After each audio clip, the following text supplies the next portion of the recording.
My name is Sarah, and I'm married to Tom. We've been married for 2 years now. I really wanted to have kids by now, but it hasn't happened yet. I like my job, it makes me feel important, so I'm not in a rush to have kids. But Tom feels differently. He recently told me he's upset that we haven't had kids yet. How long until we have a baby? Please, hurry up, my mom can't wait, he said. I went to the hospital, but the doctors said nothing was wrong with me. If you want, we can get you checked up too, I suggested to Tom. You're saying it's my fault we can't have kids. It can't be me, Tom argued. How can you be so sure? Sometimes it's the men who have issues, I replied. I can't be the problem. Stop saying that, Tom insisted. Well, if neither of us has fertility problems, let's see it as a good thing and wait a bit longer, I suggested. Why are you going easy on yourself? My mom really wants to meet her grandkids soon, Tom kept insisting. Every time Tom sees his mom, she asks, is the baby here yet? He's still refusing to get checked at the hospital, even though it's causing issues. He's sure he's not the reason we can't have kids. I got another checkup because I was worried, but everything seemed fine. Tom doesn't get that we only have one chance each month to have a baby. He keeps asking, are you ready for a baby yet? I'm tired of him and Mom asking, are you ready for a baby yet? Mom said the same thing today. She wants to see her grandchild's face soon, I complained. Again, please let's hurry up. Mom really wants it, Tom urged. We can't rush this, I explained. Every time we talk, it feels like we end up in the same argument. We've been having fewer and fewer conversations lately. Maybe it's because we don't talk much, but it's causing a lot of problems like this, I reflected. Mom's on her way, Tom suddenly announced. Right now, I exclaimed. Why does it matter? If she's coming, let me know so I can prepare. You're talking too much, Tom snapped back. She has a message for you, he added. Is it about kids again? I sighed. I've had enough. I don't care anymore, Tom muttered. That's what I hear every time I see her. It's your fault we can't have kids, so you need to explain it to her, I said, feeling frustrated. Just then, my mother-in-law walked in as we were talking. I'm sorry to interrupt. Here, I brought this for you, she said, handing me something. What is it? I asked. You can check them out yourself. They're a belly band and a lucky charm, she explained. What's the belly band for? I asked. It's important to keep your stomach cool when trying to have a baby, so you should use it, she advised. But it's too hot to wear a fuzzy belly band in the summer, I objected. You're looking at it the wrong way. This room is too cold because of the air conditioning. It chills your stomach, she argued. And how does this amulet work? I asked. It's a lucky charm from a famous temple for kids. After praying there, I heard that a celebrity had a baby. It seemed to bring good luck, so I went there yesterday despite the distance, she explained. You didn't need to go that far, I said. Don't worry just because you're more relaxed about this. As I've said before, I really want to see my grandkids. I went to the hospital, and it's not me, I repeated. Tom was sitting away from us, acting like he wasn't involved. Why haven't you gotten pregnant yet? My mother-in-law suddenly asked me. I'm not sure why you're asking, I replied. Why don't you try another hospital for a second opinion? Maybe a specialized hospital? I'll help you find one, she suggested. You don't have to do that. I'm sure it's not Tom, so I can only think it's because of you, I responded. Tom hasn't been checked yet. How can you be so sure he's not infertile? My mother-in-law asked. Because Tom, who seemed like he wasn't paying attention, interrupted the conversation. Mom, don't say things that aren't necessary, he advised. Sorry, my mother-in-law stopped talking suddenly. I think a package will be delivered by courier tomorrow, so please accept it, she said. I just wanted to give you this today, so I'll leave now, my mother-in-law announced before leaving me with only a belly band and a lucky charm for the baby. The next day, when the package arrived, I couldn't help but laugh. Inside were all sorts of good luck charms for having a baby. Your mom sent me a package. What was in it? I asked Tom. Pomegranates, herring roe, and peaches, he replied. Why did she send those? I wondered. All three are seen as lucky foods that are supposed to bring good fortune for having kids, he explained. I get it. Mom really wants to see her grandkids, I thought out loud. I understand she's excited, but it feels a bit overwhelming, Tom remarked. Why are you talking about Mom like that? She's genuinely thrilled about having a grandchild, Tom defended. Don't you feel pressured too? I asked. Yeah, but I'm not worried. It's not my problem. It doesn't concern me, he replied. What do you mean it doesn't concern you? It's our issue because we're together, I argued. It's your problem that we can't have kids, so no, it's not my concern, he retorted. It feels like it's my fault that we can't conceive, even though the hospital says there's nothing wrong with me. So why don't you go to another hospital for a thorough checkup like my mom suggested? I proposed. Why don't you ask her to help find a good hospital? He suggested. The hospital I went to is well known for fertility treatments. But maybe it's just famous, not actually good, I speculated. If you're suggesting that, why not ask your mom to find one? He suggested. Are you finally willing to do it? I asked. Yes, if you also get checked out, he agreed. Why should I go to the hospital? I questioned. I couldn't understand why Tom was so confident. Then he dropped a bombshell on me. I've never mentioned it before, but you've been suspicious for a while, and I'm tired of hiding it. So I'll tell you, Tom confessed. What is it? I asked, confused. I've actually been married before, Tom revealed. What? What do you mean? I exclaimed, shocked. I got divorced 2 years before marrying you, he admitted.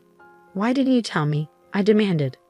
Well, I got divorced because my ex cheated on me. She didn't ask for child support or anything, so I didn't think it was important to mention, he explained. Are you saying you have children? I asked, bewildered.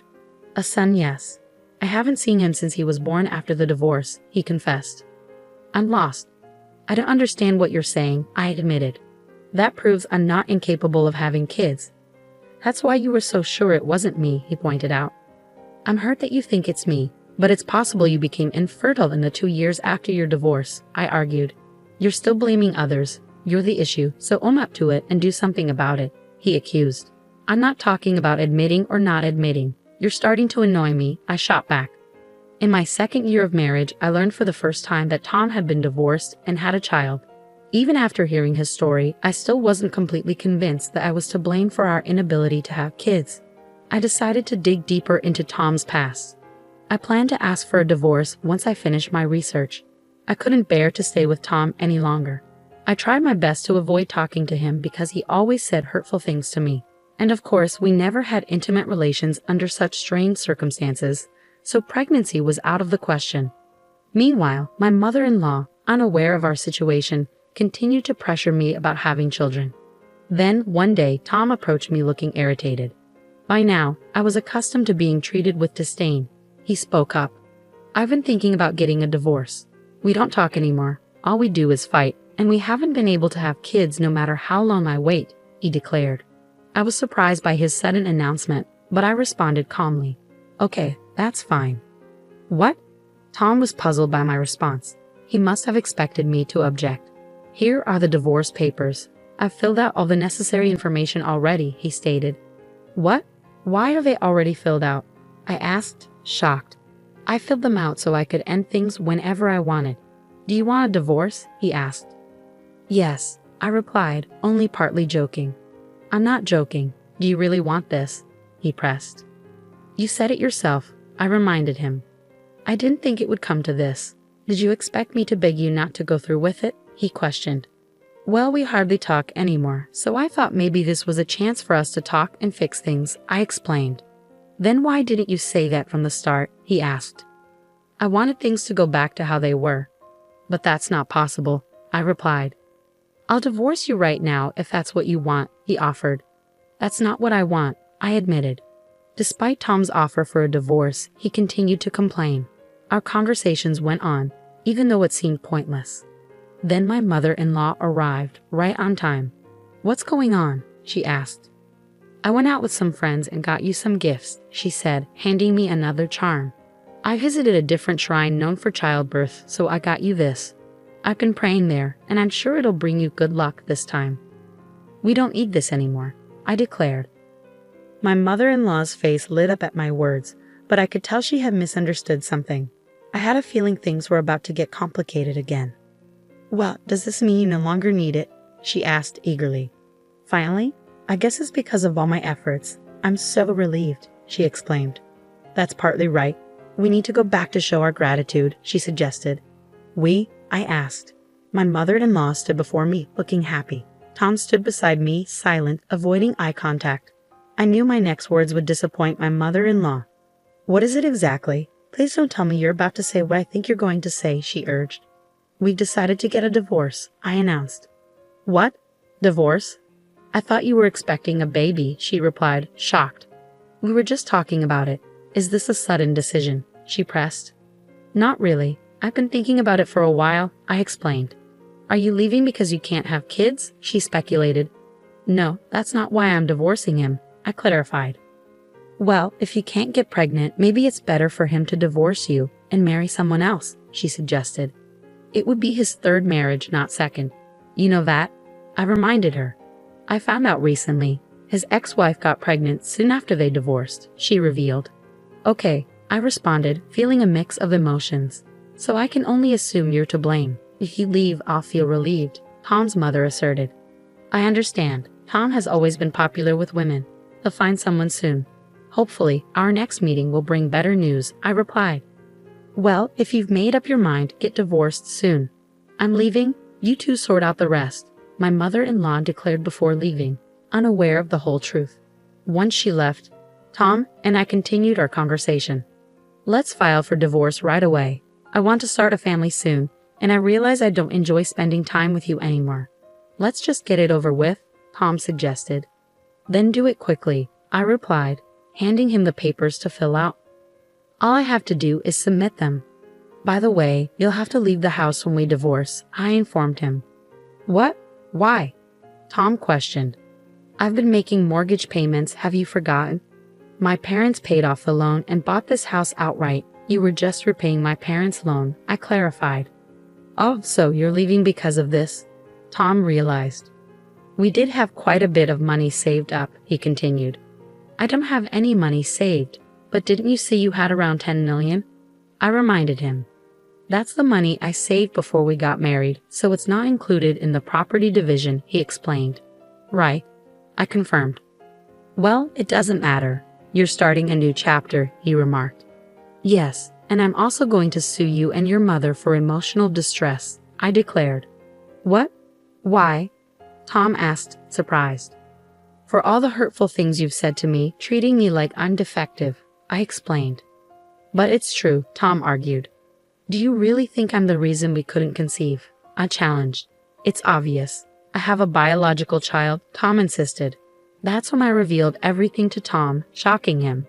It turns out your child from your ex-wife might not be yours, I revealed. What are you talking about? Tom asked, bewildered. I got curious about Tom's past after learning about his previous marriage, so I decided to look for clues in his house. Eventually, I found a picture, I explained. Tom tends to hold onto old memories, and I found a few tucked away in a drawer in his work desk, I continued. I looked up his ex-wife's name on social media and found her profile right away. From there, I learned more about who she was, I revealed. Isn't this your ex-wife? I showed him a screen from social media. Tom looked surprised, but I wasn't shocked. Is the child in this picture really yours? I asked him. Tom seemed puzzled. I continued with my story. This child clearly looks foreign.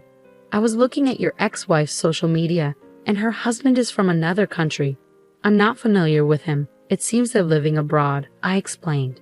I divorced my ex-wife quickly because she cheated on me, but before the divorce, she got pregnant and claimed it was our child. I'm pretty sure it was his child, Tom admitted. Really? I asked. In any case, you don't have any biological children, I pointed out. Could I be the reason you can't conceive? Tom wondered. That's likely. I went to another hospital, and my body was fine. I'm going to get checked out too, I replied. Will you drop the divorce and go through treatment with me if I'm the reason you haven't been able to conceive? Tom asked. Why would I do that? I've already filled out the divorce papers. I'll file them tomorrow, I replied. Don't say that. I still care about you, Tom confessed. You don't enjoy being around me, do you? You'll find someone new soon, just as your mother predicted, I remarked. Let's discuss it again, Tom suggested. I'm filing for divorce tomorrow, and I want you to pack your things and leave this week, I insisted. Oh no, Tom muttered. You wanted a divorce, didn't you? I reminded him. I'll talk to my lawyer about alimony. He'll hear from us. The next day, I filed for divorce. Tom moved out reluctantly back to his parents' place. It seems Tom hasn't told his mother that he might be the reason for our infertility. She's been pushing him to remarry quickly after the divorce, hoping for grandchildren. If he does remarry, I feel sorry for his next wife. His mother will probably pressure her too for not having children. Since the divorce, I've thrown myself into my work. I sold the house, Tom, and I shared for a good price and repaid my parents the money they lent me, as well as the alimony I received from Tom and his mother. Now I'm living in an apartment. I've started dating a coworker who was supportive during my divorce. We were friends before, and now we're living together. If I marry this man, I hope we'll be blessed with children and that I'll find happiness again.